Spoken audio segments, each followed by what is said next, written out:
فإن تولوا فقل حسبي الله لا إله إلا هو عليه توكلت وهو رب العرش العظيم.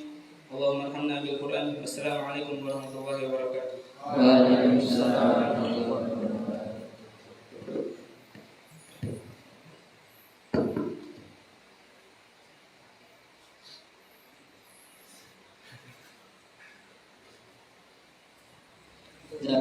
Kehadiran kepada akhirnya Bazi, Masya Allah, bacaan Qurannya luar biasa, lantunan ayat suci Al-Quran yang begitu indah, dan juga memiliki makna yang luar biasa. Ada yang tahu sekarang tanggal berapa? Tanggal 2 bulan. Nah, acara yang besar acara apa sekarang? Nah, ini 21 2, itu juga besar lagi, yang lebih besar lagi.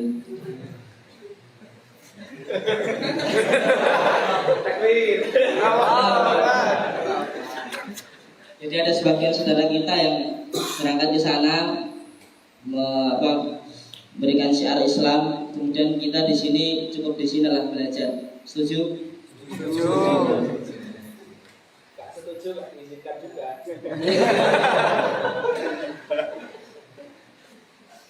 Ini ada hadiah dari kelas 2, saya pengen memberikan munsyid, katanya luar biasa indahnya. Gimana saya betul-betul? Kasih. Luar biasa.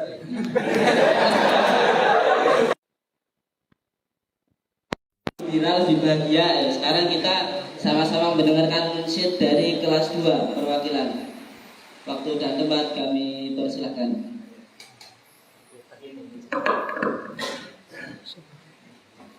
Maju. Sini aja. Jalan. Oh ya. Ambilkan. Ular sama Andres kan?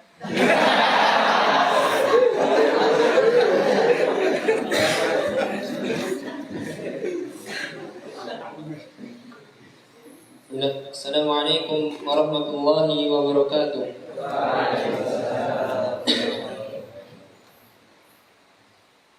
Salawat ya Ustaz. Iya. Setuju.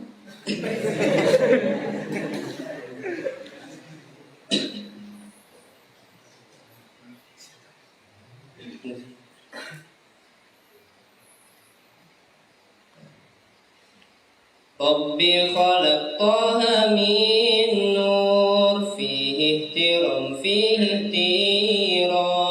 nadahu aqbil ya mukhtar antal amin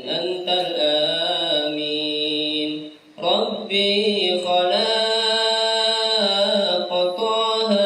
min nur fihi ihtiram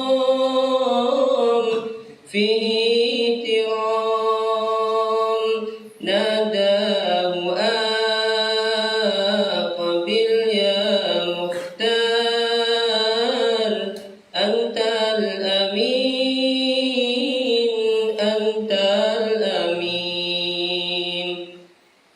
lamma irtaqal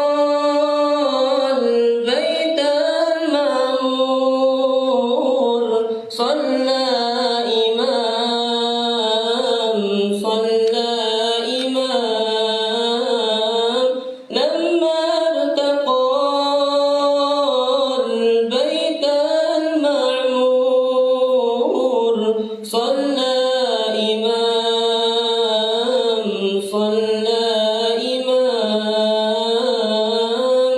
وقد دنا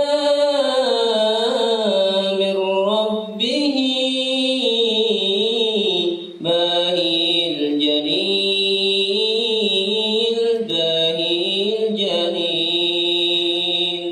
ربي خلق طه من نور فيه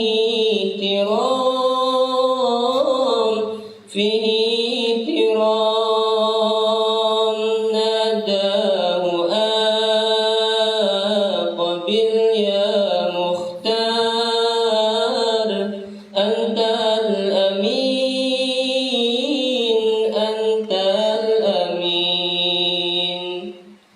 إن رمت أن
نبينا طه المختار هذا الذي سار لا إله ثم دنا فتدلى هذا الذي سار لا إله ثم دنا فتدلى فهو عمادي يوم المعادي نبينا طه المختار ألف صلاة مع سلام عليك يا رسول الله ألف صلاة مع السلام عليك يا رسول الله يا حبيب الله.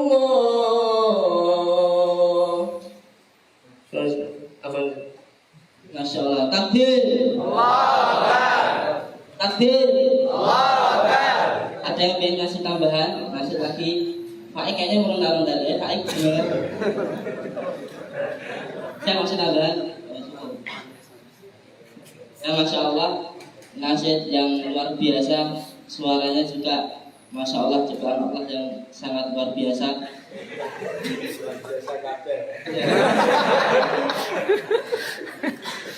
Setelah mendengar itu, jadi saya ingin terdorong, ingin musik juga, cuman saya takut nek terlalu ya terlalu. Pengen dengerin. Taki, pengen dengerin ya Taki? Enggak, oh ya sudah. Ya Masya Allah. Jadi Ustaz, Masya Allah di depan merasa tidak semuanya ini ada santri-santri yang luar biasa. Semangat ilmunya luar biasa Ustaz. Jadi pas ada acara ini tuh mereka tukso apa itu? Tentang masalah ilmu. Masya Allah masalah ilmu. Langsung mereka sangat semangat. Ya enggak? Jadi semakin semangat. Jadi ini para santri ini dari jauh-jauh, ada yang dari barat, kayak Zul, oh ada today, ada juga dari timur, sampai dari timur ini. Basil, kayak Mahala, timur tengah sana. Ada yang dari tengah juga, Jawa Tengah, kayak Taki, Jawa Tengah Pak, mana ada? Jawa Tengah ya. Ya ini Ustaz. Acara malam hari ini adalah acara talkshow sharing-sharing biasa, jadi damai dan juga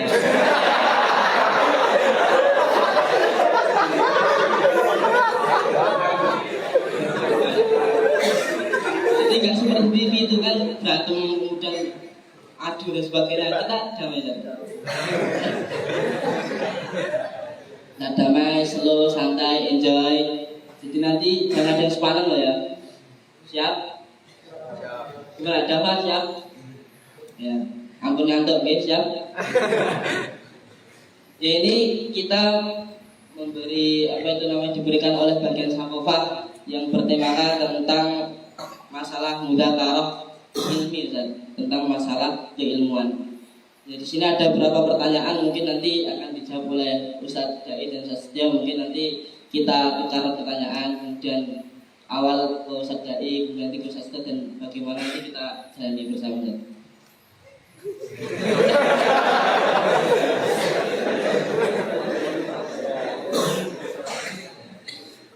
Jadi pertama, terkadang kita bingung ilmu, kemudian kita belajar ilmu apa, kemudian maksud dari ilmu itu apa, kan kita terkadang bingung, masih bimbang, nggak tahu. Apalagi kalau di luar terkadang ditanya oleh orang luar ya, karena di luar, jadi kadang kita bingung.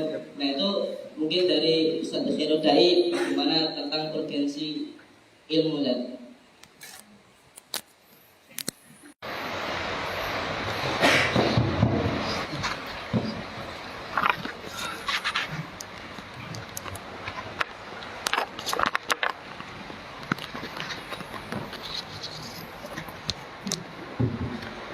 Bismillah, alhamdulillah, salatu wassalamu ala sayyidina rasulillah wa ala alihi wa sahbihi wa man walah, wa la hawla wa la quwata illa billah. Alhamdulillah rabbil alamin, pada kesempatan malam hari ini bisa bertatap muka dengan para tulab sekalian. Untuk sebelumnya yang kami hormati Ustaz Muhammad Setia Nugroho, Ustaz Muhammad Aidil Akbar, asatidzah musyrifun sekalian, juga yang tidak kami lupakan Bapak Tapan yang luar biasa, yang pada kesempatan malam hari ini telah memberikan kita kesempatan untuk bisa berdiskusi bersama para tulab sekalian guna membahas satu tema yang sangat menarik sekali, yang itu sudah menjadi keseharian kita di syubah kita ini, syubah tahsil ilmi. Apabila ditanya tentang urgensi ilmu, ya, urgensi ilmu itu kalau yang tentunya semua tulab di sini telah membaca kitab Ta'lim Muta'allim, ya. Saya bahwa hal yang membedakan antara manusia dengan makhluk hidup yang lainnya adalah karena manusia diberi ilmu. Huwa mukhtassun bil insaniyah. Oleh karena ilmu itu ya sifat khusus yang Allah berikan kepada satu makhluk ini, yaitu makhluk yang bernama manusia. Dengan ilmu dia dibedakan daripada makhluk-makhluk yang lainnya, daripada binatang dan lain sebagainya. Sifat keberanian, sifat kedermawanan, sifat tangguh, sifat bahkan belas kasih itu hatta binatang pun memiliki. Tapi sifat ilmu ini adalah sifat yang hanya dimiliki oleh manusia. Bahkan kalau antum nanti belajar fikih pada kitab Dzabih, pembahasan mengenai shayd wa dzabaih, berburu dan sembelihan, kan binatang yang kecipratan ilmu manusia saja levelnya naik, ya enggak?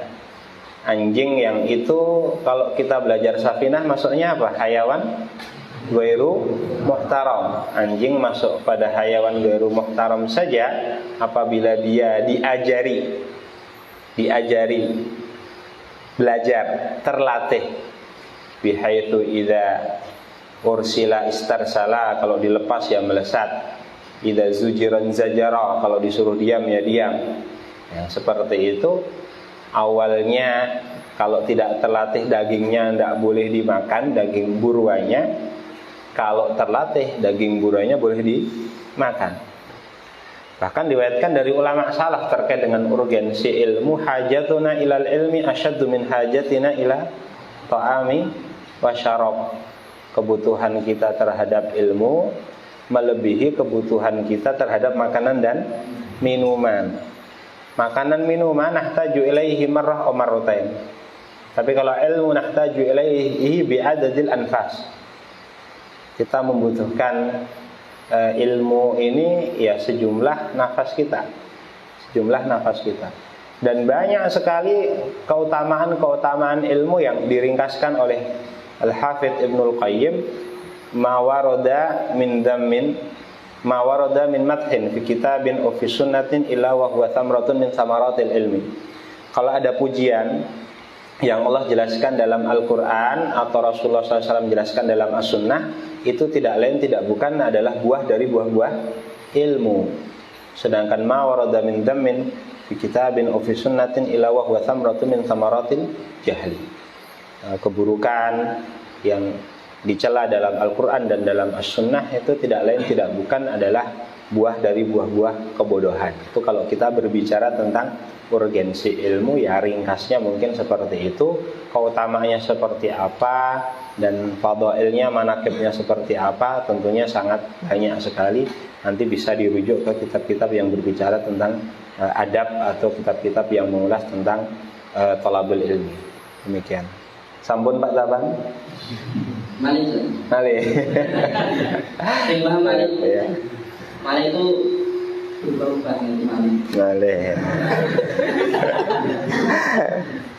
Begini Ustaz, jadi kenapa kalau kita di sini itu dituntut untuk kemudian belajar bahasa Arab lebih daripada yang lainnya. Maksudnya pelajaran bahasa Arab di sini itu selalu ada di setiap kelas. Itu apa maksudnya kita belajar bahasa Arab? Apakah kita rugi kemudian ketika kita tidak paham atau tidak ngerti tentang bahasa Arab? Baik. Terkait dengan bahasa Arab, tentunya ada kadar yang itu hukumnya bahkan fardu ain untuk mempelajari bahasa Arab. Diwajibkan bagi setiap muslim akil dan balik harus sudah paham, yaitu bahasa Arab yang dengan mempelajarinya kita bisa membetulkan bacaan surat Al-Fatihah kita, cara takbir kita, cara salam kita. Itu kan kadar yang bahkan hukumnya fardu ain. Adapun terkhusus untuk para tulabul ilmi, karena ilmu yang dikaji itu adalah kalamullah dan kalamu rasulihi, Al-Quran, hadis, athar para salaf, dan juga kajian-kajian para ulama, dan bisa dikatakan kebanyakan itu ditulis dengan menggunakan bahasa Arab. Bagaimana kita paham apa yang Allah sampaikan dan apa yang Rasulullah jelaskan dan apa yang disampaikan oleh para ulama kalau kita tidak paham bahasa Arab. Sehingga mempelajari bahasa Arab bagi yang ingin mempelajari ilmu syar'i itu syarat yang tidak bisa diganggu-gugat. Itu syarat yang tidak bisa diganggu-gugat. Tanpa bahasa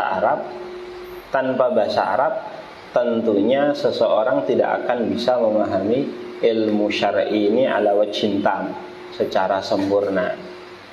Sehingga Al-Imam Syatibi rahimahullah ta'ala sampai mengatakan al-mubtadi'u fil lughatil arabiyyah mubtadi'u fil ulumi syar'iyyah. Pemula dalam bahasa Arab itu juga pasti pemula dalam ilmu syar'i. Wal mutawassitu fil lughatil arabiyyah mutawassitun fil ulumi syar'iyyah. Orang yang levelnya pertengahan dalam bahasa Arab itu juga levelnya pertengahan dalam ilmu syar'i. Wal muntahi fil lughatil arabiyyah muntahi fil ulumi syar'iyyah. Orang yang mempelajari bahasa Arab pada level yang tinggi, dia berpotensi untuk mempelajari ilmu syar'i juga pada level yang tinggi, Sehingga ya sampai sering mendengar cerita dari para ulama kan, salah seorang ulama lughah, saya lupa namanya siapa, mengatakan man ta'ammaqa aw man tabahhara fi fannin ihtada ila syairil funun. Barang siapa yang mendalami satu bidang ilmu, maka ya pada hakikatnya dia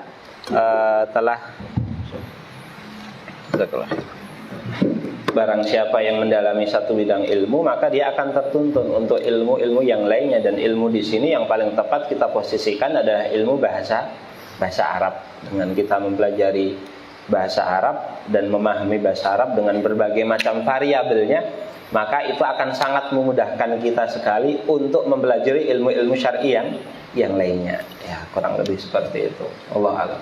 Sekarang ini kan sudah banyak kitab-kitab terjemahan misalnya. Ya. Itu apakah mungkin kalau seandainya ada orang itu tidak paham bahasa Arab tapi dia mengandalkan terjemahan, apakah bisa menjadi seorang ulama atau orang yang ini untuk mengandalkan kitab terjemahan untuk sampai pada level ulama ini termasuk mustahil adatan. Secara adat ini sesuatu yang mustahil. Kenapa? Bahasa Arab dengan pernak-pernik yang ada di dalamnya itu akan sangat susah sekali diterjemahkan kepada bahasa lain.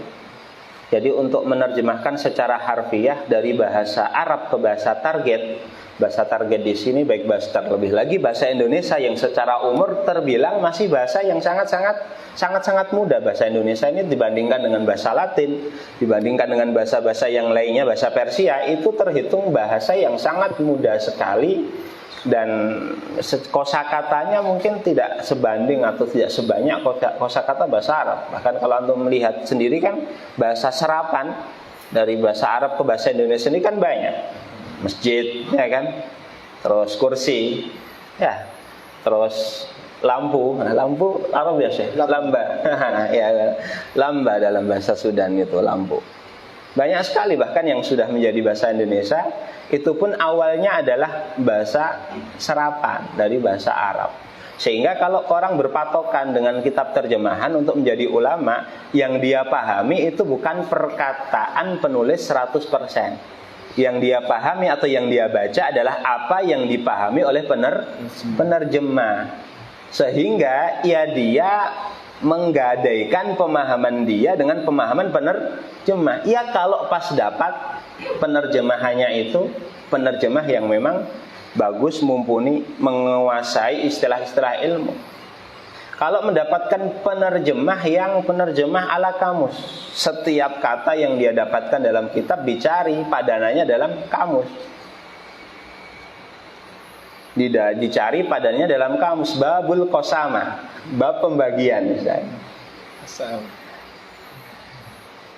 Padahal ini istilah yang harus terminologi, harus yang akan paham ya orang yang sudah belajar fikih misalnya. Kebetulan Ustadz mengedit beberapa terjemahan dan toam musibah.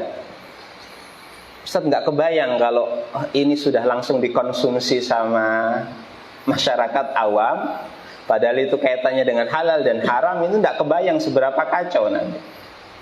Nggak kebayang seberapa kacau yang akan terjadi di masyarakat nanti. Jadi kalau memang betul-betul serius ya jangan pakai terjemah. Maka Ustadz geli kalau lihat santri itu masih pakai terjemahan gitu loh. Si terjemahan itu ini berarti levelnya masih level semangatnya perlu didongkrak lagi. Nah gitu. Nah, ya. Ini penting pertanyaannya apa yang bahasa Arab, perjawabannya Masya Allah luar biasa.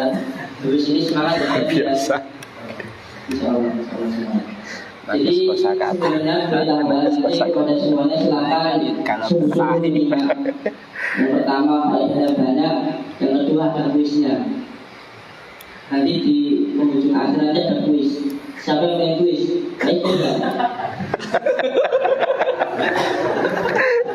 Main kuis enggak? Ada hadiahnya loh, itu nggak ada hadiahnya. Walaupun nggak berhenti kepada kuis. Kalau salah nggak ada. Dan kemudian pertanyaan selanjutnya kepada beliau sejauh kita kan ketika belajar itu kan dibutuhkan yang namanya mudzakarah. Nah itu tips membuat mudzakarah itu bagaimana yang bagus buat kita? Bismillahirrahmanirrahim. Alhamdulillah wassalatu ala rasulillah hadratal mukarramin Syekh Khairul Dai, Syekh Aidil, Ustaz yang hadir, Ustaz Tikri, Ustaz Berli, Ustaz Rehan semuanya, dan para tulab al-ahibba. Qabla jawab ya, asykurukum syukran jazilan. Masya Allah, luar biasa. Tapi antum gini, ini faedahnya banyak. Mungkin sekarang masih belegak-beleguk ya. Tetapi ke depan itu Masya Allah latihan mintan. Jadi kabusar ya. Nah, jadi kabusar. Nah, hitam putih.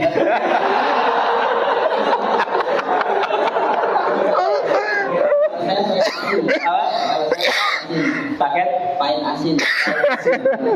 Bukan itu. Apa? Elektronik sebenarnya. Kita belum paham, nanti kita di belakang.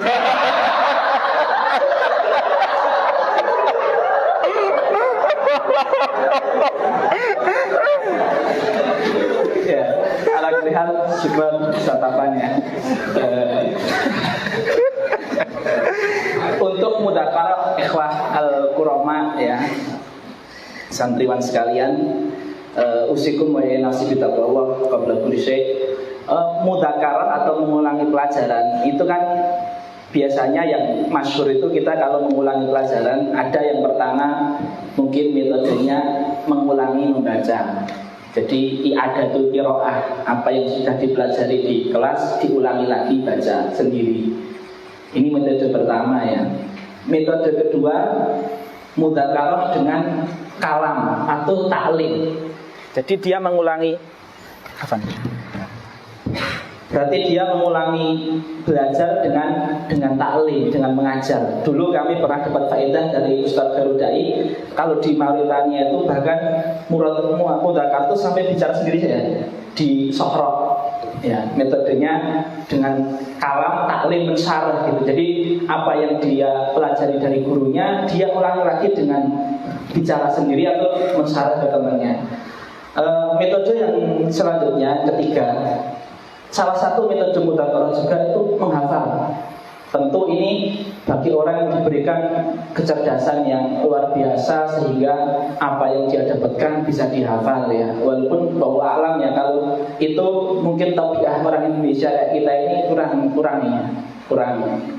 ini, sering seperti itu. Terus yang ini sesuai pengalamannya, jadi ini pembagian ini bukan hasr cuma ala sabili tampil saja, yang sering-sering itu mengulangi pelajaran dengan menulis. Nah ini yang kami pribadi sangat termotivasi dengan menulis ini, nasihat dari Syekh Labib.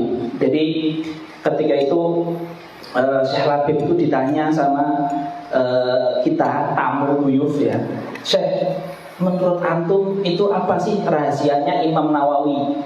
Imam Nawawi itu kok umurnya itu muda tapi karyanya banyak.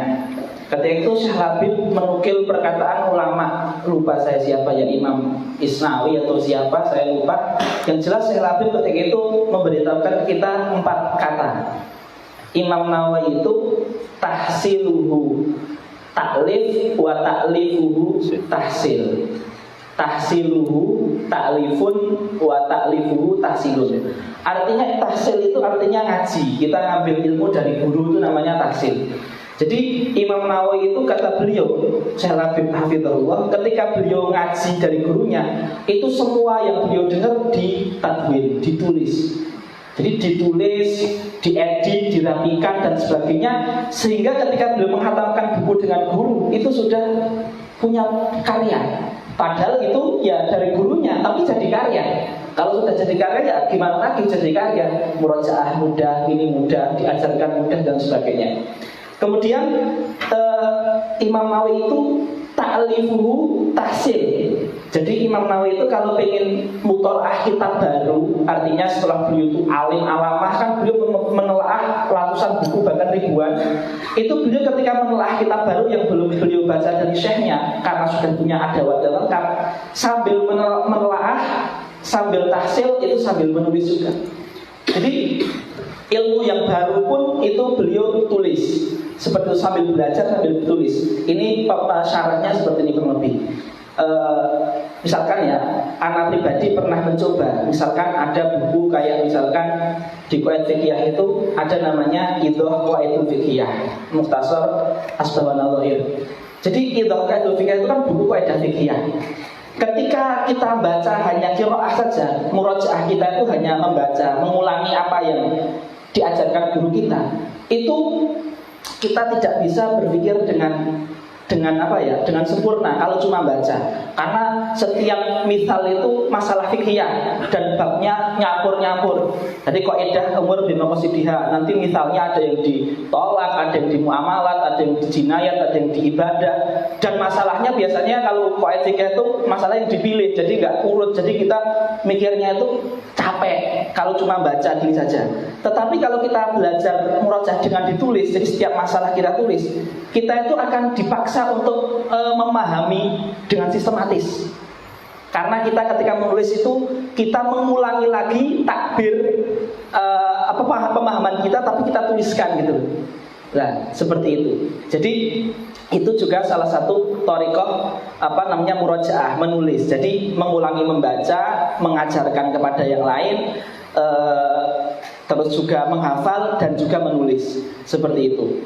Terus kalau yang kita lakukan di malam setelah Isya kita munaqashah bareng, itu sebenarnya masuk ke kategori taklim karena kita menyarah ke teman-teman.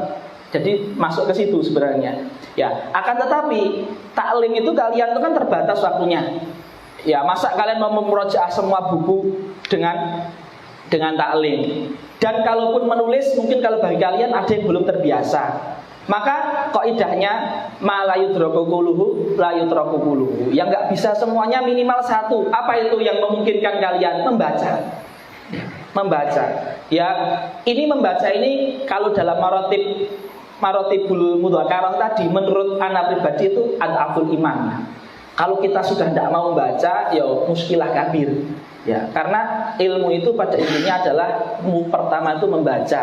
Ketika sudah membaca, cinta, dia akan mengajarkan, akan menuliskan, akan menghafal. Tapi kalau membaca ini belum, maka belum punya, ini nggak murojaah dia nanti.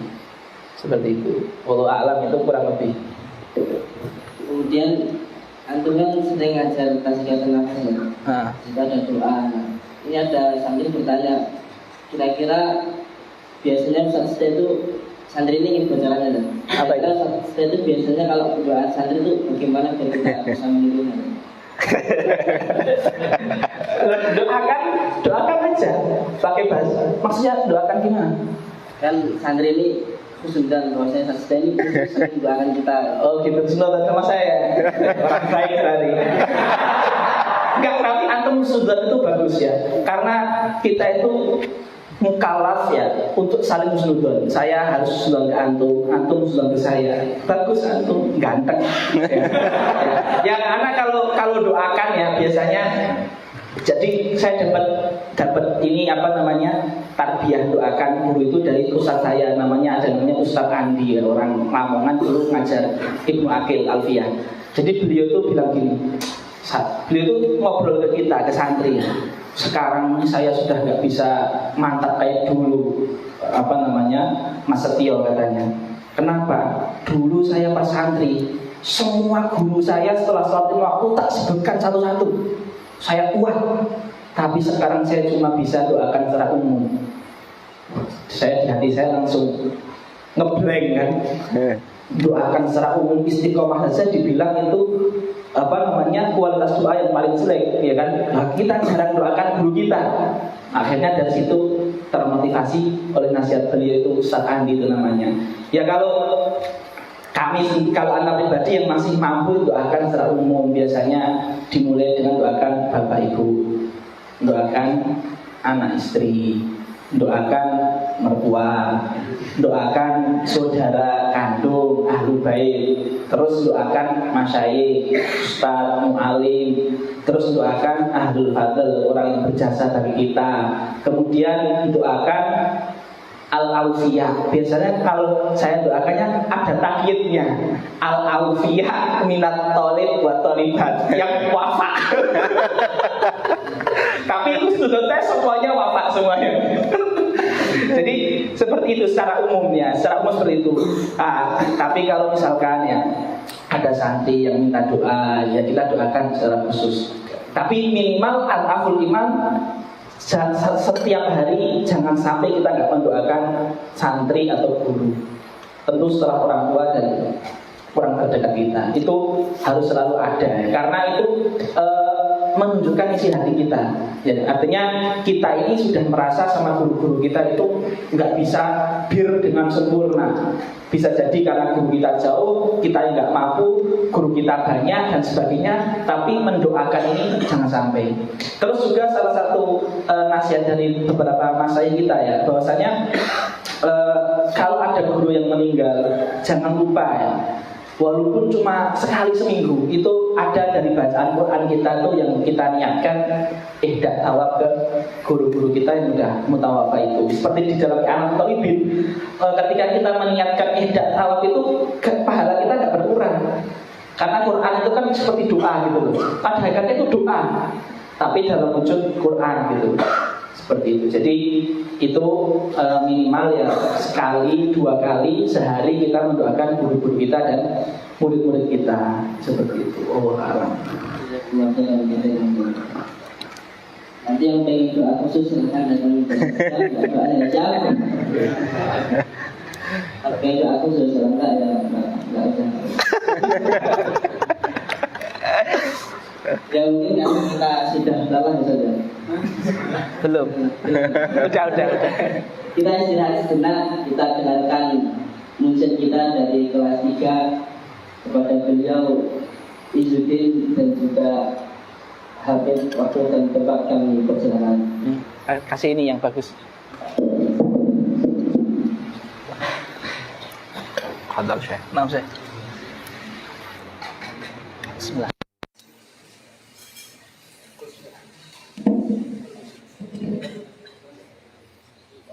Bismillahirrahmanirrahim. Assalamualaikum warahmatullahi wabarakatuh. Selamat malam semuanya. Insya Allah masih dalam keadaan semangat ya. Semoga masih dalam lindungan Allah Subhanahu wa taala. Tidak ada yang kurang sesuatu pun dari diri kita semua. Ya, kita tadi sudah membahas ya dari apa yang telah dijabarkan oleh Sadai dan Setio itu tentang pentingnya kita belajar di sini, yakni dari entah itu tentang apa urgensi ilmu sendiri, terus pentingnya ilmu bagi kita, terus apa yang kita lakukan untuk menjaga ilmu tersebut dengan cara mudzakarah gitu kan. Tapi juga jangan lupa kita sebagai thalibul ilmi, sebagaimana yang apa ya sering banget, bahkan setiap ada beliau itu selalu diwasiatkan gitu kan oleh Ustaz Setia Nugroho, itu setiap thalibul ilmi itu wajib yang namanya punya wirid ya. Seperti kata beliau, man laisa lahu wirdun fahuwa kirdun. Nah, jadi kalau nggak pengen jadi kirdun, kita harus punya wirdun. Nah, di sini insya Allah kita berdua akan bawakan nasyid ya seputar wirid, yakni wirid Quran gitu. Ya yang namanya kita belajar tuh nggak boleh lepas dari Quran, karena kalau kita lepas dari Quran itu akan membuat hati kita tuh akan kering kerontang gitu, karena jauh dari Allah. Ya, terus jangan fokus ke suara ya, karena ini nasib kita ini lebih fokuskan ke makna. Jadi ditadaburi ya. Jadi jangan fokus ke suaranya, karena ya kita disediakan ya apa ya grogi gimana gitu loh. Jadi kalau bisa dipahami maknanya itu lebih bagus. Tapi kalau bisa makna sama suara itu lebih bagus lagi, nanti buat evaluasi buat kita. Ya. Langsung saja. Bismillahirrahmanirrahim. Iqra kitaballahi tarqa jinanahu wa tanal azimal ajri wal kufrani Rattilhu rawil qalba min nafahatihi kalma'i yurwilah fatal atshani أسعد به أبويك في أخراهما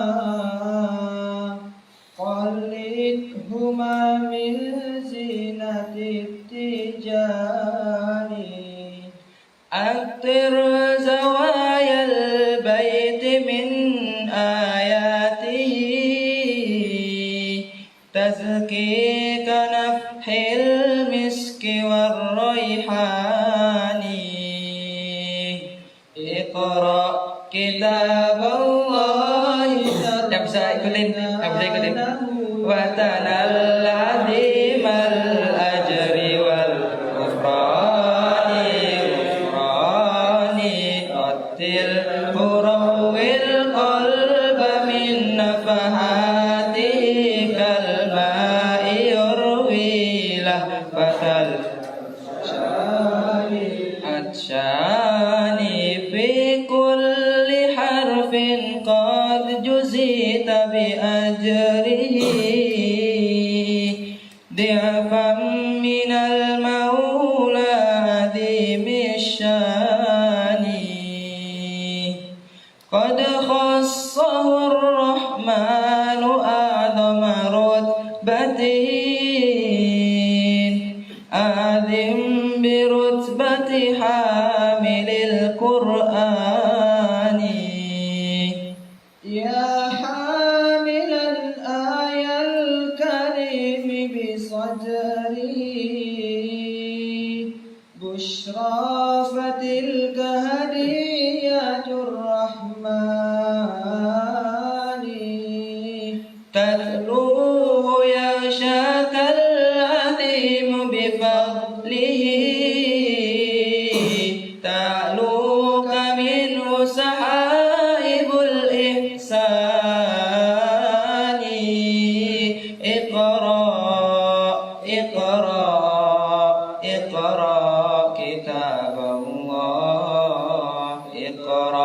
kitaballahi tarqa jinanahu wa tanal azimal ajri wal gufrani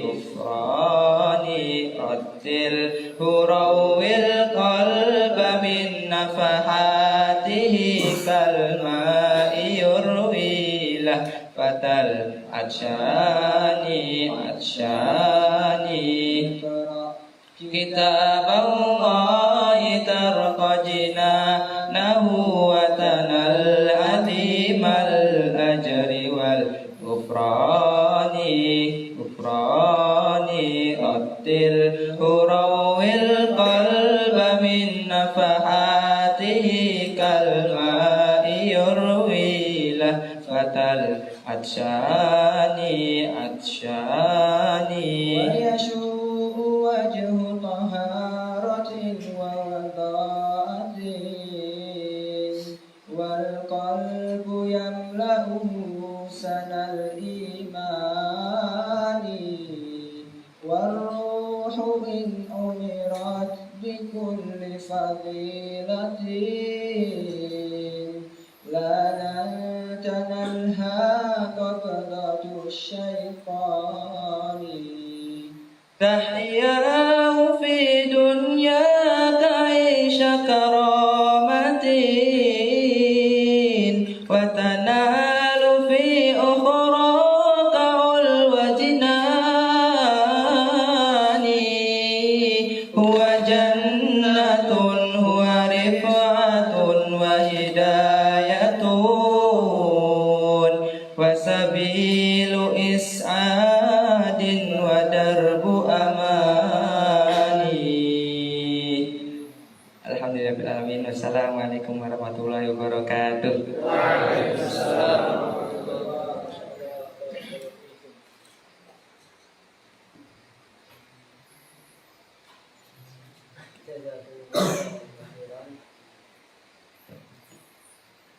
Masya Allah, nasihatnya luar biasa. Penontonnya juga luar biasa. Masya Allah. Takbiru. Ulangi ya, ulangi. Takbiru. Ada masalah konsisten ini.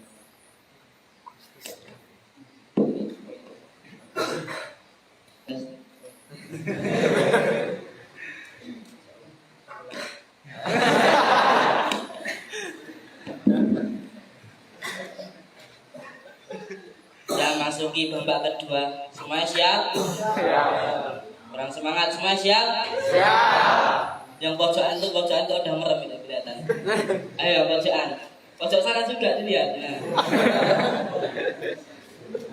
Ayo yang sudah merem silakan melek, yang sudah ngantuk silakan bangun. Yang belum ngantuk jangan ngantuk, yang tidur harus bangun. Ya, kita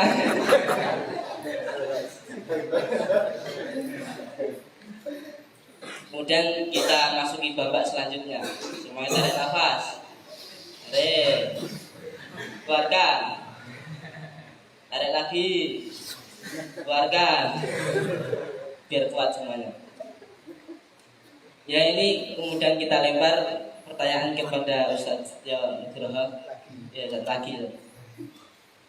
Pertanyaannya, coba pertanyaannya. Jadi ini bagaimana solusi santri agar tidak salah arah, agar tidak Salah baca laptop.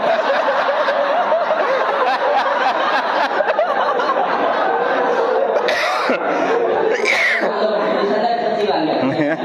Iya. Ma'dzur. Tapi nggak menunjukkan dalam mata sih. Solusi santri agar tidak salah arah setelah keluar pondok. Setelah keluar pondok. Ya. A'udzubillahi minasyaitonirrajim. Tadi setelah mendengarkan nasyid dari Akhuna Hafid dan Izzuddin, saya ngasih satu kata dari Syekh Khatib Nablusi. Beliau mengatakan, yataro kamul hammu ala qalbika biqadri ma yataro kamul hubaru ala mushafika. bertumpuk kegelisahan, kegalauan dalam hati kita itu sebanding dengan bertumpuknya debu di mushaf kita. Artinya tidak pernah dibaca. Ya. Bagaimana solusinya setelah kita keluar pondok agar tidak salah arah? Yang pertama jelas kita sebagai santri, kalau kita baik dengan ustadz kita, taat dengan ustadz kita, ya, terus juga pas di pondok ibadahnya dijaga, sholatnya dijaga, insya Allah nggak akan salah arah.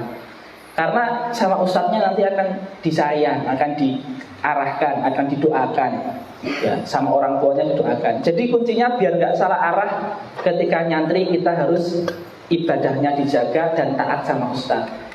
Itu kuncinya. Jadi ibadahnya yang fardu ain dijaga, nggak berbuat haram, terus sholatnya dijaga, tadi Qur'annya juga dijaga, kalau perlu puasa sunnah ataupun sholat nawafilnya ada yang dijaga, sama baik dengan ustaz. Maka kalau Imam Ghazali itu dalam Muqaddimah ya itu kan beliau mulai dengan adabu al-alim wal muta'alim. Kenapa kata Imam Ghazali? Karena antara santri dengan guru harus ada percaya. Kalau santri sudah tidak percaya sama gurunya, itu tidak akan mungkin dia paham setelahnya, nggak akan mungkin. Bahkan kata Imam Ghazali, kalaupun menemukan kesalahan dari seorang guru, karena nanti pun kalian kalau jadi guru akan ada salahnya, dan sampai kiamat setiap guru akan ada salahnya. Itu harus mencari udur, ma'adzir, harus mencari udur dan alasan untuk bagaimana husnudzon. Ya, karena gini, ada ranah antara guru dengan Allah. Artinya kita, antum, nanti kalau jadi guru bagi murid antum, ranah antara kita dengan Allah, itu yang harus kita bertanggungjawabkan pada Allah. Gak mungkin kita ini akan lepas dari pengawasan Allah. Tapi kita sebagai santri, guru kita, dan kita semua kan bagi guru kita santri, itu juga ranah kita ke guru kita itu, kita harus husnudzon, harus yakin dan percaya. Pengalaman pribadi saya, ini pengalaman jelek, satu pengalaman pahit dalam hidup saya. Pertama-tama saya datang ke Sudan, ada salah seorang senior saya yang ada doktrin beliau mengatakan, udah antum kalau ngaji sama dia, ambil saja ininya, ilmu ininya, yang lain udah nggak usah, yang lain tuh nggak bener dia. Akhirnya di hati saya terbesit, saya ngaji sama fulan, saya cuma pengen ngambil ininya saja, yang lain nggak saya ambil. Wallahil adzim, setelah 2 bulan khatam ngaji suatu kitab dengan syekh itu, kayak nggak ngaji sama sekali, nggak paham sama sekali. Akhirnya muhasabah, nggak boleh kita itu ketika ngaji dengan seorang, saya cuma pengen ngambil ininya saja. Artinya kita berbeda dalam furu boleh, tapi jangan menampakkan perbedaan kita sehingga guru kita tersakiti hatinya. Nah, itu pengalaman pribadi yang pahit, dan saya merasa dibohongi dan di prank sama orang tadi, ya. Tapi pranknya tuh agak parah itu ya. Untung itu di awal belajar ya. Alhamdulillah Allah menunjukkan jalan yang lurus, siratal mustaqim ya. Seperti itu.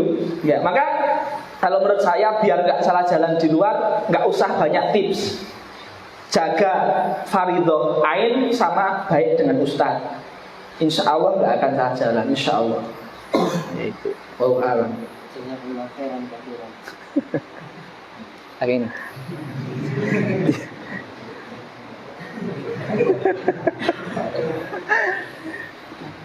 Jazakumullah khairan katsiran kepada Ustaz Muhammad Sufyan Ibrahim atas nasihatnya. Jadi begitu ya, Pak Mas ada yang bingung jawabannya yang disampaikan oleh beliau. Kemudian bertanya. Kemudian ini kepada Saudara Daya, ini peran orang tua dan juga guru dalam belajar itu seperti apa, dan apa efek dari peran mereka pada kita?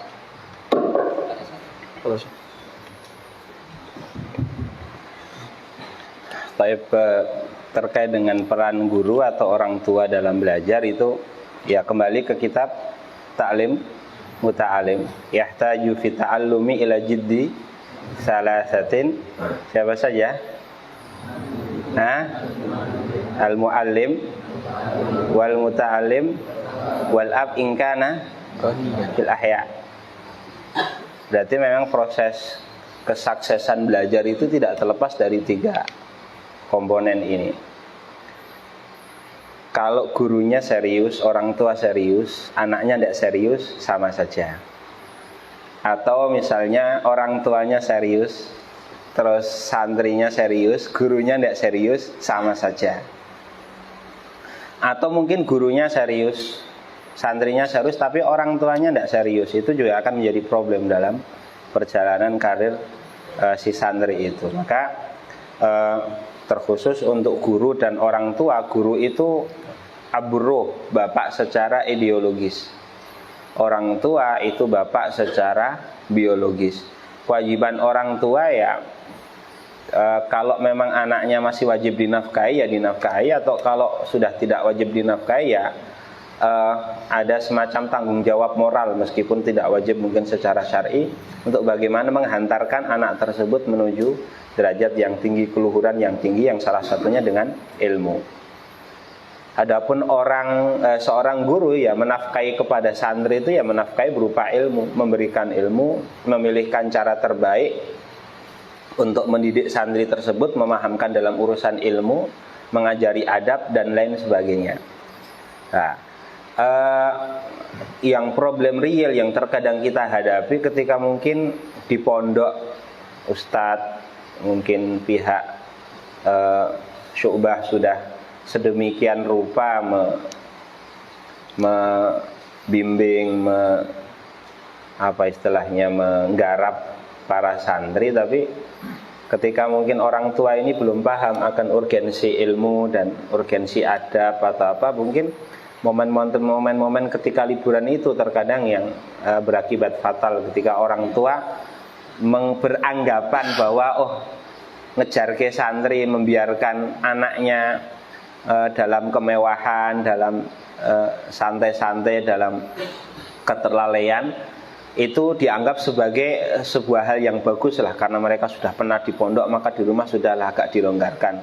Sehingga nanti efeknya yang terkadang kita lihat, santri ketika balik ke pondok itu masa adaptasinya itu lama, sehingga terkadang beberapa malah terkesan kayak pemutihan lagi, harus adaptasi dari awal. Sehingga Ustadz pikir kalau ada kerjasama yang bagus antara orang tua dan antara Ustadz, kalau di rumah ya orang tua betul-betul menjalankan fungsinya sebagai orang tua yang baik, kalau di pesantren ya guru bagaimana sebisa mungkin membimbing santri dalam urusan ilmu, dalam urusan adab dengan baik, maka insya Allah nanti keharmonisan hubungan ini akan menghantarkan kepada sesuatu yang baik dalam bidang ilmu. Tapi kalau ada salah satu yang tidak maksimal ya, karena 3 variabel ini akan menghasilkan kesuksesan seorang santri, maka biasanya nanti karir ilmunya akan terganggu.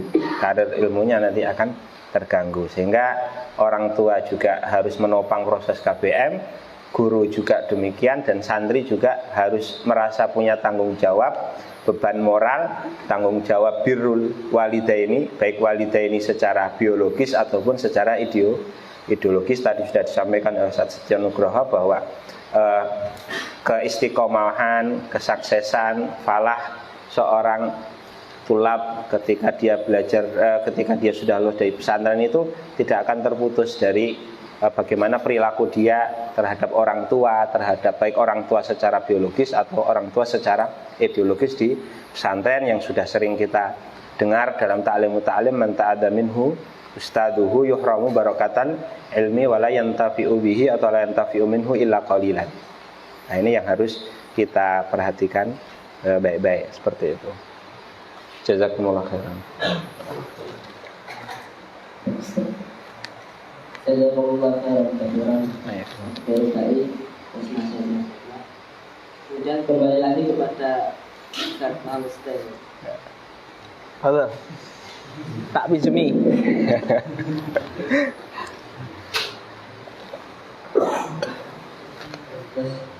Yalah. Ini pertanyaannya ya luas sekali. Aduh. Wah. Jadi bagaimana jikalau seorang santri ataupun orang yang masih sekolah, apalagi di tingkatan kita, di tingkatan SMA, tapi sudah ada rasa-rasa ingin menikah?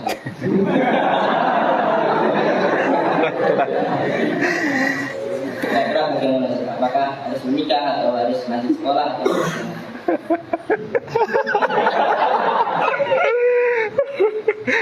Saya harus belum dijawab, saya menambahi tadi faedah dari sajda itu bagus sekali tentang jiddi talatah ya, orang tua, santri sama guru. Anak menarik ya pas saya santri. Jadi ketika itu saya kan mondok itu sejak SD, lulus SD langsung mondok ya, langsung di Jawa Timur sana sejak SD, padahal pas SD nggak kemana-mana, cuma di situ saja. Lah ketika itu saya bilang ke orang tua saya, Dek, saya jenguk kamu ya bulan ini. Nggak usah Pak, nggak usah jenguk saya. Udah, yang penting uang wesel saja. Terus nggak usah jenguk saya, insya Allah nggak pulang selama 6 tahun, berani. Saya bilang gitu. Tapi ayah saya itu bilang gini, saya harus jenguk ente sebulan sekali. Bukan soal ente manja gak manja, saya pengen tahu ente itu di pondok ngapain saja. Dan saya juga perlu tahu ente. Jangan-jangan ente malah jadi jelek, jadi ini saya juga punya hak untuk nasihati ente, punya kewajiban untuk nasihati ente. Itu saya ingat sekali, ayah saya bilang seperti itu. Dan ternyata di ta'lim muta'alim, ternyata orang tua harusnya juga seperti itu. Jadi dia mengikuti anaknya, bagaimana belajarnya, akhlaknya itu juga harus mengawasi juga. Dan itu akarnya sangat besar. Kemudian untuk tadi ya, pertanyaannya di pertengahan ngaji, pertengahan mondok sudah pengen nikah, gak selur.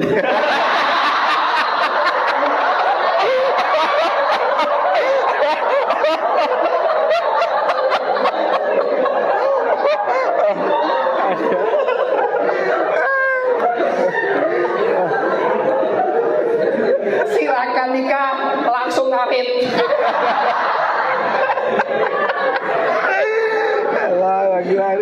Ya, ini pertanyaan ini sangat kondisional ya, tidak bisa dengan jawaban takmim, sangat bisa sekali. Jadi kalau Ustadz saya gimana nih, mondok udah pengen nikah, loh dikira saya pas mondok tidak pengen nikah, pengen. Semua laki-laki sudah balik, sudah mimpi basah, ya seneng wong wedok lanang, ya itu mesti pengen nikah. Jadi nih pengennya tuh seperti apa ya? Kalau pengen saja, alhamdulillah masih normal, bisa ditahan, ya. Tapi kalau misalkan pengennya itu memang sudah akut ya, misalkan parah sekali pengennya, ya. Artinya kalau udah lihat akhwat itu udah langsung pengen nikah, ya. Nah, itu nanti langsung datang nggak usah daris, minta saran. Tapi kalau cuma pengen bisa ditahan, ya. Dan itu kebanyakan kita saya yakin pengennya normal kayak kami dulu ya, pengen perempuan, alhamdulillah normal, ya itu bisa ditahan, ya bisa ditahan. Lah kalau kayak gitu ya jangan nikah, lanjut belajar, ya. Gas selur. Ya. Jadi lanjut belajar ya. Nanti belajar selesai dari sini lanjut ke yang jenjang lebih tinggi, takwin, ya, mahat ali. Masih kuat lagi, lanjut lagi. Ya kalau cuma pengen biasa bisa ditahan, ya. Karena terkadang itu kita tuh belum nahan, ya. Belum nahan sudah bilang kebelet, kan aneh, ya. Kayak orang baru kerasa kencing sudah bilang kebelet kencing, tahan dulu sampai nggak baru namanya itu kebelet. Jadi kalau masih bisa nahan, masih cuma biasa, belum ada usaha, itu namanya belum pengen nikah, ya pengennya normal, itu lanjut belajar. Adapun yang butuh penanganan khusus ya, itu memang benar-benar udah ajib ya. Nah, itu nanti konsultasi langsung ke ustadz secara pribadi, nanti ditimbang-timbang maslahat sama mafsadahnya ya. Tidak bisa jawabannya langsung kayak tadi gasken ya, seperti itu digenjot. Bisa. Maksudnya ini loh, kita kan kalau pakai motor laki-laki kan menggenjot itu loh, never gitu. Nah, terus gas, nggak bisa gitu, ya. Makanya saya nasihatnya ke antum ya, kalau cuma pengen biasa, jangan mudah menyerah.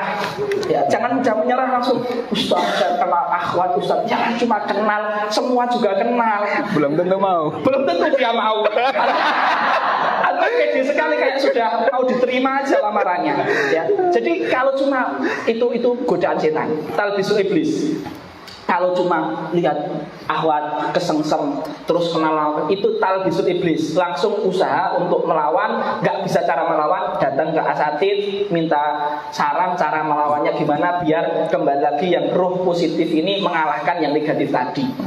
Karena itu yang banyak, saya yakin yang itu bukan dia kebelet nikah tapi memang dia belum melawan. Jadi hanya dengan godaan yang sipil-sipil yang sepele-sepele dia sudah mengatakan pasrah ya, doijidan ya, seperti itu, ecek seperti itu ya. Jadi itu yang kebanyakan maka harus dilawan. Itu bisa antum semua mampu insyaallah seperti itu. Wallahu a'lam.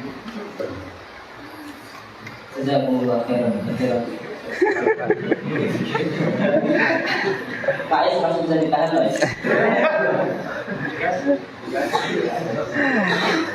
Insyaallah. Kemudian masuk di pertanyaan yang terakhir pada beliau Ustaz Herodai tentang santri yang kehilangan niat dan minat belajar namun masih bertahan di pondok, tanggapannya bagaimana?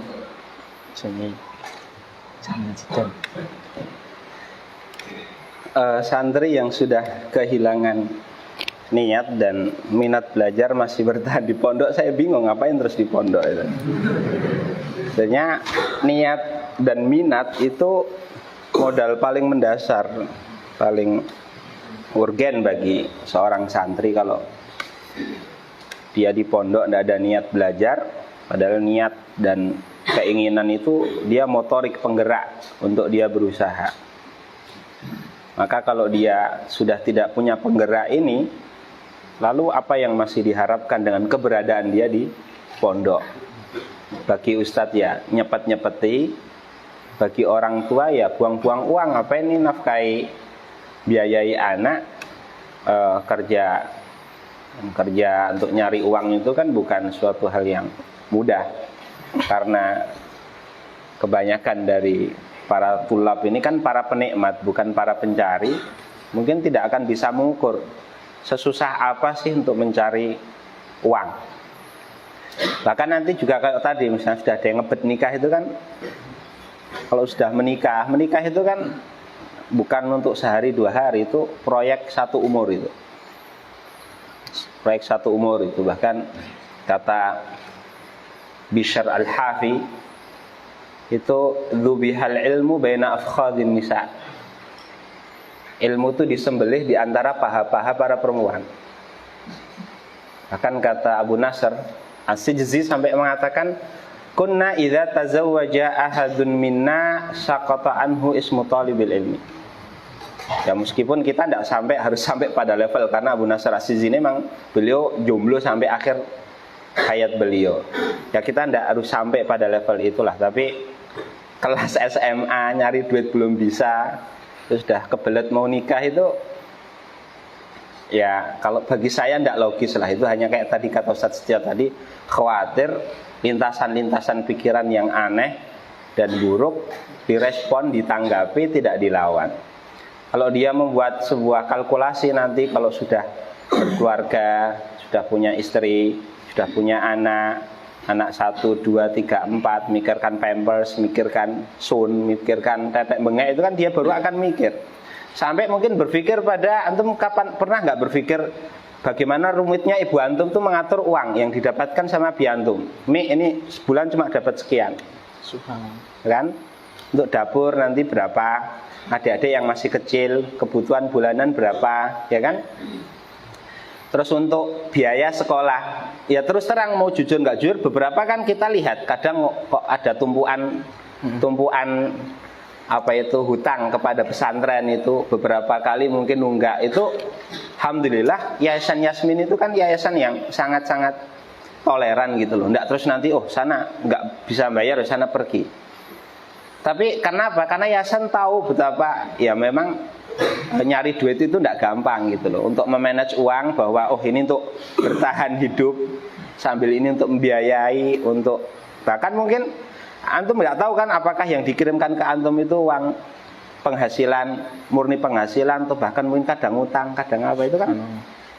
Kita nggak mikir sampai pada level itu. Nah terus kok di apa itu di rumah, di pondok terus males-malesan, nggak ada niat, nggak ada keinginan itu, ini mau diapain kalau seperti ini saya ini? Ini kan kebangetan gitu loh. Karena ya mungkin kalau pas di rumah dia tipe-tipe penikmat tadi itu, di rumah juga bantu orang tua juga nggak pernah. Kalau orang tuanya petani boro-boro mungkin nyangkul. Malah di rumah kadang mungkin minta dibelikan HP, minta anggaran untuk pulsa, tetek bengek. Nggak tahu orang tua itu nggak akan mengeluh sama kamu betapa capeknya mereka mencari uang. Itu tidak akan mengeluh. Pengennya mereka tuh kamu fokus belajar. Jangan sampai terbebani dengan beban pikiran mencari uang. Karena itu ya, itu yang kita dengar dari beberapa wali, dari beberapa orang tua. Ya Ustaz, insya Allah kami usahakan gini. Tapi mereka ingin, Ustaz tolong nanti ini jangan sampai dibicarakan sama si anak misalnya. Ya kita paham betul betapa mereka pengen betul-betul anaknya ketika di pesantren itu ya all out maksimal bisa di pesantren. Dan usia ini kan sudah usia SMA Ustaz ya. Bukan usia SMP, bukan usia SMA, ya kudunya sudah mulai bisa berpikir bagaimana orang tua ini paling tidaklah kalau ndak mikirkan yang lainnya, yang pertama dipikirkan itu adalah keringat yang sudah dicucurkan oleh ayah, oleh ibu untuk ya gulung komeng, apalagi kondisi pandemi kemarin. Mungkin beberapa dari orang tua antum ada yang pendapatannya sifatnya harian, akhirnya terhalang gara-gara ada pandemi kemarin. Ada yang petani namanya harga cabai misalnya naik turun, pas panennya sedikit mahal, pas panennya banyak misalnya harganya anjlok dan lain sebagainya. Tapi kan ya gara-gara mungkin kepekaan kita yang kurang, kita tiba-tiba orang penikmat tadi itu, kita tidak lihat proses dapatnya mereka seperti apa. Nah, maka ya dari situ ya kadang mungkin kita lalai terus lupa bahwasanya tujuan utama kita di pesantrennya adalah belajar sekuat-kuatnya. Ustadz sudah sering bilang hasilnya seperti apa itu tidak penting. Akan kemana kapal antum itu berlabuh itu bukan urusan antum. Sampai di mana nanti hilir sungai lautan ilmu yang akan antum tempuh itu nggak penting bagi antum. Bang, antum untuk memastikan 1 jam lagi masih hidup saja nggak bisa. Yang paling penting jalani proses dengan maksimal. Karena nilai pahala yang akan antum dapat itu tidak ditentukan dari banyaknya hasil yang akan kita gapai, tapi dari kuatnya usaha yang kita lakukan. Di pesantren terus tadi tidak ada niat dan tidak ada keinginan terus tetap di pesantren. Nah ini kan mending pulang, bilang sama orang tua terus terang, mungkin saya bukan faknya di sini Pak Bu, nanti saya tak belajar dagang saja, siapa tahu dengan berdagang berniaga itu saya lebih bisa membawa kemanfaatan untuk umat daripada kalau saya nyantri karena ya sudah usaha gimana pun kok mentok ternyata tidak bisa. Itu lebih bagus daripada bertahan di sini. Diajak lari juga tidak bisa, suruh pulang juga tidak mau. Lah ini terus ngapain ini? Ustadz sendiri kan nanti bingung mau diapain yang seperti ini. Nah seperti jadi ya segera sadar, harus segera bangkit. Futur itu biasa. Tapi kalau futur dinikmati itu yang tidak biasa. Futur kalau dinikmati itu tidak biasa. Fokusnya antum sama masalah antum, itu antum melupakan bahwa orang lain itu terkadang masalahnya lebih besar daripada antum. Di sini tidak ada orang kelaparan. Tidak ada orang kelaparan. Bayar tidak bayar SPP pasti makan. Bayar tidak bayar SPP tapi makan. Di luar, orang itu kadang ingin makan saja itu harus bermaksiat loh ya. Di luar, orang untuk sekedar pengen makan saja harus bermaksiat kepada Allah. Ada yang menjual kehormatan, ada yang berjudi, ada yang mungkin ngerampok, ada yang begal, ada yang nyuri. Itu di luar. Untuk sekedar bisa bertahan hidup harus bermaksiat kepada Allah.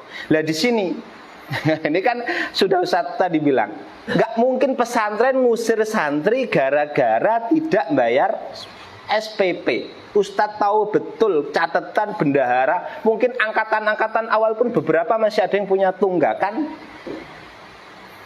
Dan itu pun oleh mati tidak terlalu dijadikan permasalahan yang besar itu. Nah, kalau kayak gitu terus tidak ada niat, tidak ada tekad, tidak ada keinginan untuk belajar, ini mau diharapkan apa lagi ya? Kayak gini gimana Ustadz? Apakah nanti ini kan kemungkinan akan hilang arah tadi Ustadz ya? Nggak syukur. Nggak syukur. Nggak syukur. Wallahi nggak syukur. Nggak bersyukur atas pertama kenikmatan dapat Ustadz. Yang kedua kenikmatan dapat kesempatan. Sudah sering Ustadz katakan antum di sini itu dengan menyisihkan ratusan orang. Ustadz jujur-jujuran, yang diterima di sini tidak pakai seleksi EQ. Ada yang pakai seleksi EQ, ada yang memang minat yang kuat, ada yang syafaat. Itu semuanya kita terima dengan menyisihkan separuh lebih dari yang daftar. Artinya ini kesempatan, ini bagian daripada nikmat yang kalau tidak disyukuri, khawatir nanti imbasnya di masa depan antum. Karena apa? Al-khawatim mirathu sawabik. Ending kita itu akumulasi dari sebelum-sebelumnya apa yang sudah kita lakukan. Jadi ya jangan sampai lah futur oke sehari 2 hari segera datang ke Ustadz pengen nasihat, atau bahkan ya Ustadz afan saya ini lagi betul-betul futur tidak bisa ikut belajar dulu. Ustadz tidak akan maksa kamu untuk ikut belajar, tapi ya segera bangkit. Masa-masa lemes itu tuh segera evaluasi. Oh, apa yang harus saya lakukan? Oh, saya ini seorang anak harus berbakti kepada orang tua. Oh, saya ini seorang murid harus berbakti kepada guru. Oh, saya ini bagian dari umat Islam. Yang mana kalau kita lihat di luar sana, kalau boleh saya cerita, kalau mungkin kelas 2 sudah mendengar, kemarin saya kedatangan tamu. Beliau lulusan Darussyahadah, pernah juga tugas di Darussyahadah, dan sekarang sudah balik ke daerahnya. Di daerahnya itu kurang lebih mungkin ada 10 atau lebih tempat prostitusi. Anak kecil, anak umur 2 tahun itu omongan kotor itu sudah biasa. Dan beliau sendiri itu dulu mantan napi dalam kasus narkoba. Punya komunitas lama. Komunitas lama ya artinya orang-orang masa-masa jahiliyah. Dan ini baru masa-masa peralihan, artinya setengah masih jahiliyah, setengah pengen berubah. Masih nyabu, masih minum obat, sampai yang mungkin karena seringnya mengkonsumsi obat-obatan sampai urat-uratnya sini kelihatan. Teman-teman seperti itu biasa. Mulai diajak belajar dikit-dikit. Belajarnya nggak model kayak gini nih, Ustadz Tausiah kalian dengarkan, mungkin sambil ngopi, sambil ngobrol, sambil apa. Dan mungkin beberapa hatta mungkin belum bisa meninggalkan kebiasaan-kebiasaan buruk seperti itu. Artinya antum tahu, dan itu KTP-nya Muslim. KTP Muslim, bahkan cerita saking sedihnya ada temennya sebenarnya yang sudah mulai ada kecenderungan untuk berubah, tapi masih malu-malu. Belum bisa meninggalkan kebiasaan buruknya, minum minuman keras, nabrak damri, kepalanya pecah meninggal. Ini di luar. Artinya ya ilmu yang kita miliki seberapapun lah itu akan sangat bermanfaat nanti ketika di luar.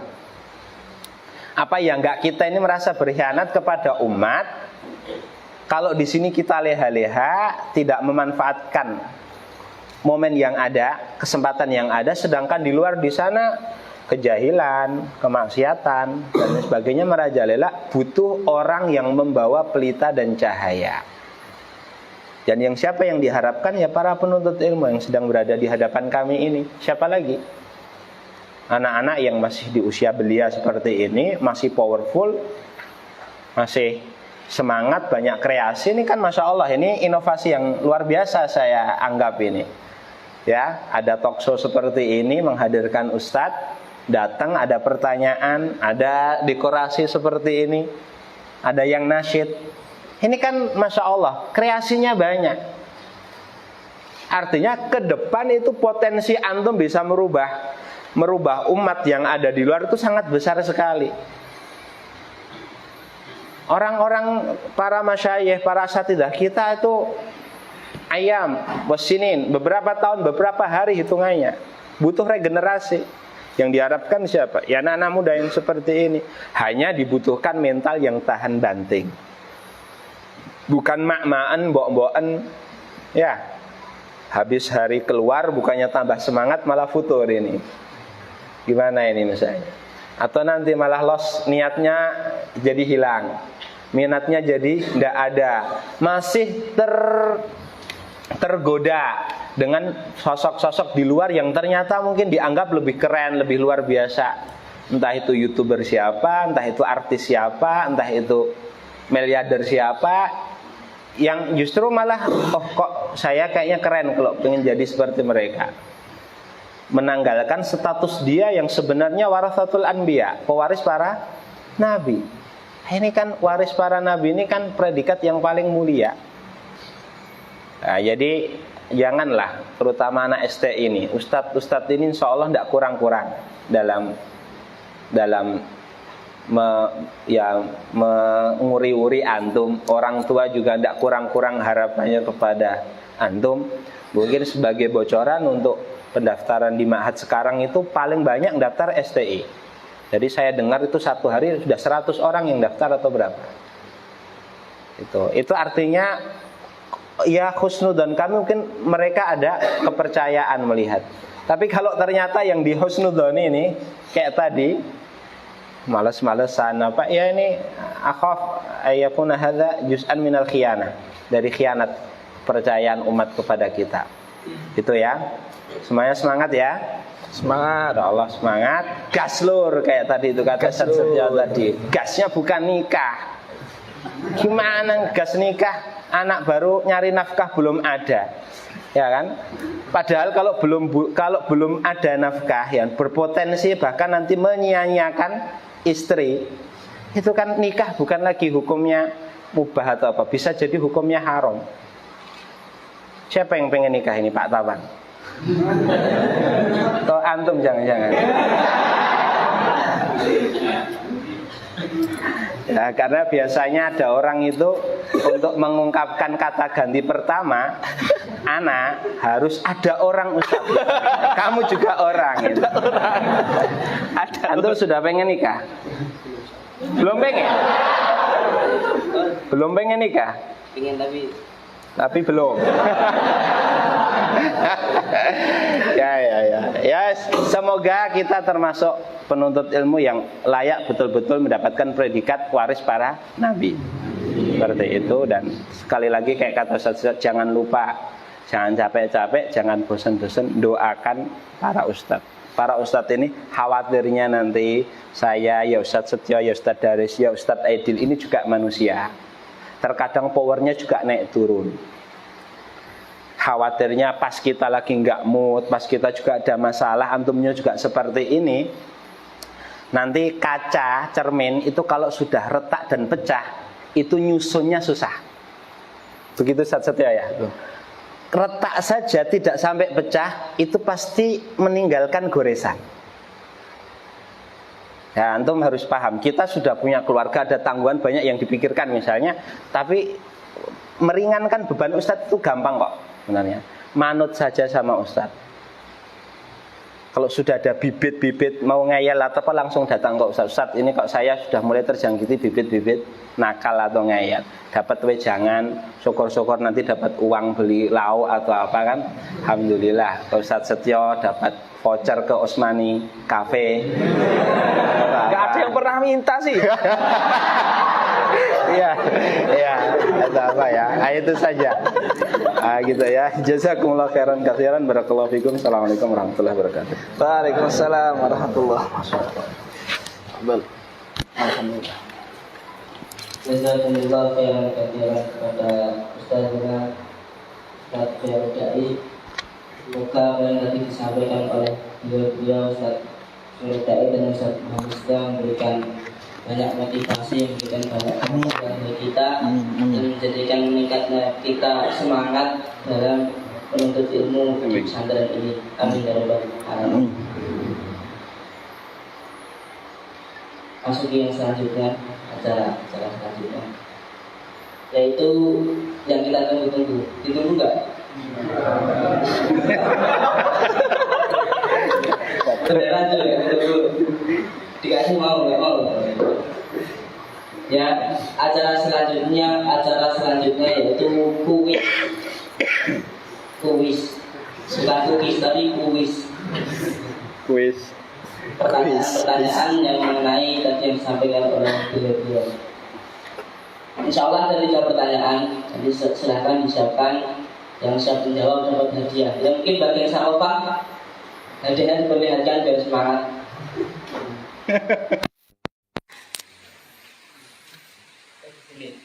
Situ. Oh, di belakang ya, dilihat ya. Lihat ya. Pertanyaan pertama, kuis yang pertama. Siapa yang bisa menyebutkan dapat hadiah? Apa tips-tips ataupun metode-metode yang diberikan oleh Ustadz Muhammad Setio? Bukan. Tips metode-metode misalkan tadi dengan cara membaca dan tiga.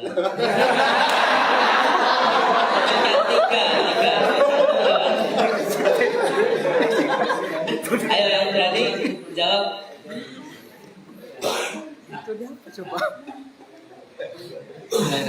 Assalamualaikum warahmatullahi wabarakatuh. Jumpa lagi dengan saya.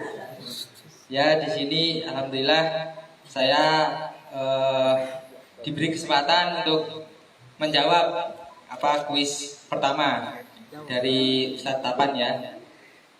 Dari penjelasan Ustadz Setio yang tadi awal kita dengarkan, itu kan bahas tentang mudzakarah ya. Bahas tentang mudzakarah. Terus kemudian beliau memberikan tips-tips yakni metode-metode mudzakarah yang ya ini kan yang insya Allah kalau menurut beliau itu ini tips yang maknyus. Pokoknya mantep lah gitu. Ya walaupun tiap orang punya argumen atau persepsi sendiri ya, tapi ya di sini tipsnya yang diberikan oleh Ustaz Setio, saya mengambil 4 poin. Jadi yang pertama itu tips mudzakarah itu dengan i'adatul qiraah ya, dengan kita membaca ulang. Jadi setelah kita belajar terus nanti pas masuk kita waktunya mudzakarah itu membaca ulang pelajaran yang telah kita baca tadi pagi. Terus yang kedua dengan taklim atau syarah, dengan kita menjelaskan menerangkan apa yang disampaikan oleh Ustadz sebisa kita kepada teman kita, syarik kita. Ya, karena di sini selain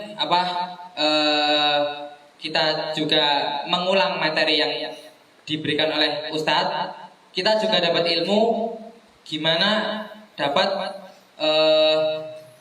menyampaikan apa yang kita pahami.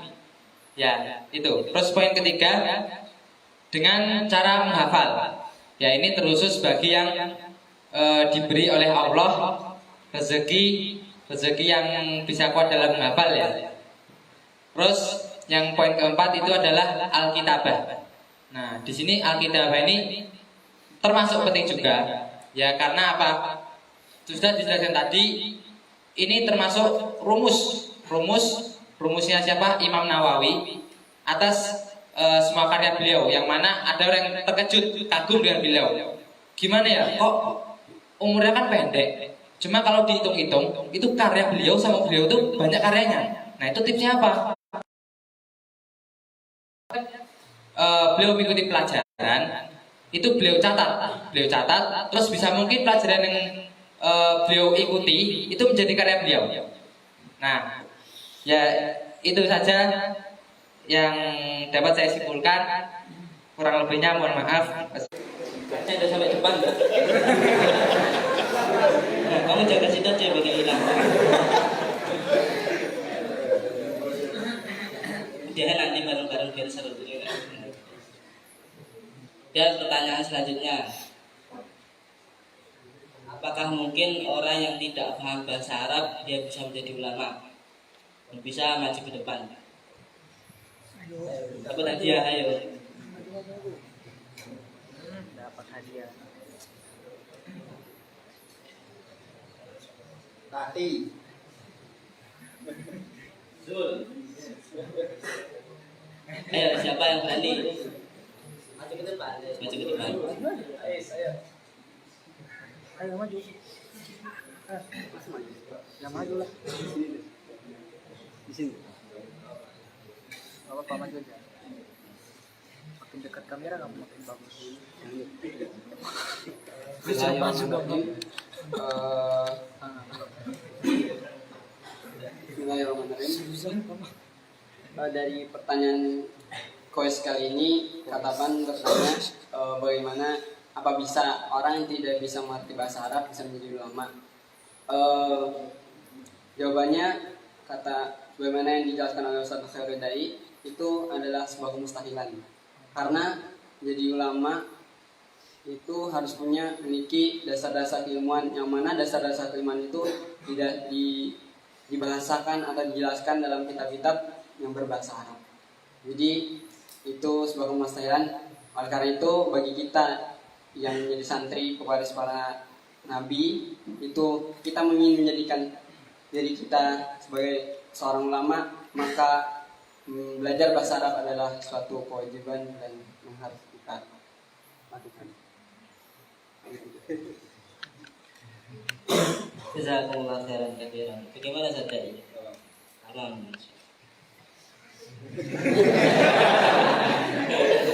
Kirain hilang menjaga.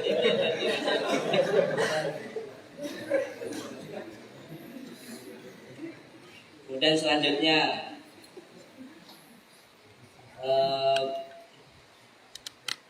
tentang perkataan Syekh Labib, apa motivasi atau apa kunci kenapa kok Imam An-Nawawi bisa memiliki karangan yang banyak? Yang bisa jawab, maju ke depan. Maju ke depan.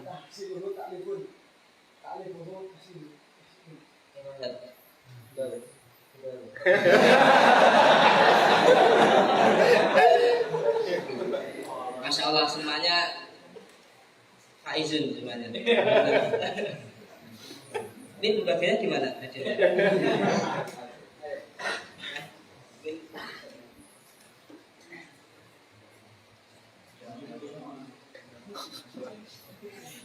Ratanya bingung ya.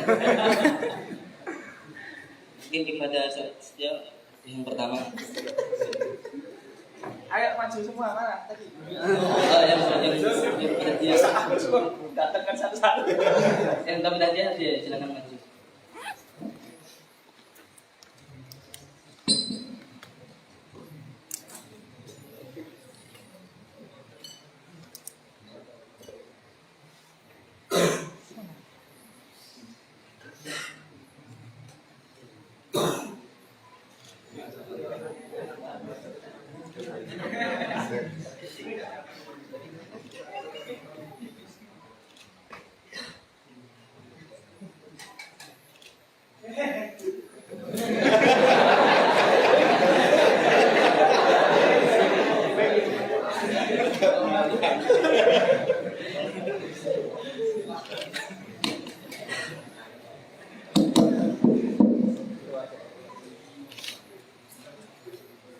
Jazakumullah khairan katsiran kepada para pemenang, para orang-orang yang mampu menjawab. Jadi saya ucapkan terima kasih. Kemudian kepada asatidzah, kepada Ustaz Muhammad Setia dan juga Ustaz Khairul Dai, kami ucapkan jazakumullah khairan katsiran atas kehadirannya dan sudah merelakan waktunya untuk kemudian menghadiri acara kita pada malam hari ini, meskipun acaranya zuhud itu ya. Biasanya kalau talk show itu kan ramai, ada lampu-lampu spion yang gerak-gerak itu. Terus biasanya ada kamera besar, pojok-pojokan, ini panggungnya tinggi ini. CCTV pojok.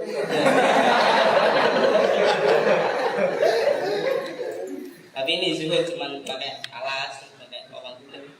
Tapi insya Allah barokah saja. Insya Allah. Juga kayak gini.